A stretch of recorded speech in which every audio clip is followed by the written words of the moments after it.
এ পর্যায়ে আমি ঝিনাইদহ শহরে রেলপথ চাই বাস্তবায়ন পরিষদের পরিচিতি সভা ও সংবাদ সম্মেলন অনুষ্ঠিত হয়েছে। গত 20 এপ্রিল 2025 রবিবার ঝিনাইদহ কেন্দ্রীয় শহীদ মিনারে অনুষ্ঠিত হয় উক্ত সংবাদ সম্মেলন।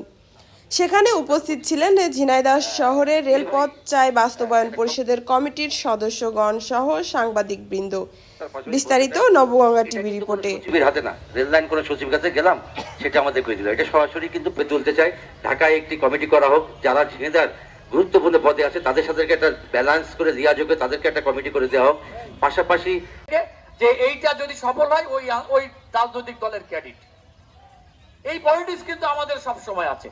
এই জায়গাটা অত্যন্ত সূক্ষ্মভাবে আমাদের কিন্তু খেয়াল রেখে যাতে আন্দোলন ক্ষতিগ্রস্ত না হয় সেদিকটা লক্ষ্য রাখতে হবে। এই জন্য আমাদের রাজনৈতিক ঐক্যমতে আগেই পৌঁছাতে হবে এই দাবিটা বাস্তব করতে হলে।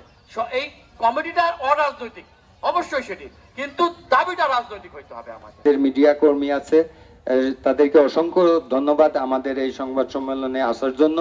আমাদের এই কর্মসূচি ঘরে বাইরে শিক্ষা প্রতিষ্ঠানে চলমান রাখতে হবে যেন মিডিয়াতে বারবার এই আওয়াজটি আসে। এর জন্য নিশ্চয় আমাদের দীর্ঘমেয়াদী এটি কর্মপূর্ণ রোডম্যাপ থাকতে হবে। ধন্যবাদ সবাই। এই আন্দোলনটি কোনো নির্দিষ্ট রাজনৈতিক দলের না। আমাদের যে উপদেষ্টা কমিটি আছে, এখানে ঝিনাইদহ শহরের সব রাজনৈতিক দলের জেলা প্রধানদেরকে নিয়ে আমাদের উপদেষ্টা কমিটি গঠন করা হয়েছে। এখানে সাংবাদিকদের একটা ফোরাম আছে, ব্যবসায়ীদের ফোরাম আছে, শিক্ষাবিদদের ফোরাম আছে। আপনারা আমাদের কমিটিটা দেখলে বুঝতে পারবেন। জি, আসলে রেলের গুরুত্ব কি ঝিনাইদহের জন্য এবং রেলের দাবি কি, এটা আমরা সবাই জানি। রেলের উপকারিতা কি সবাই বলেছেন।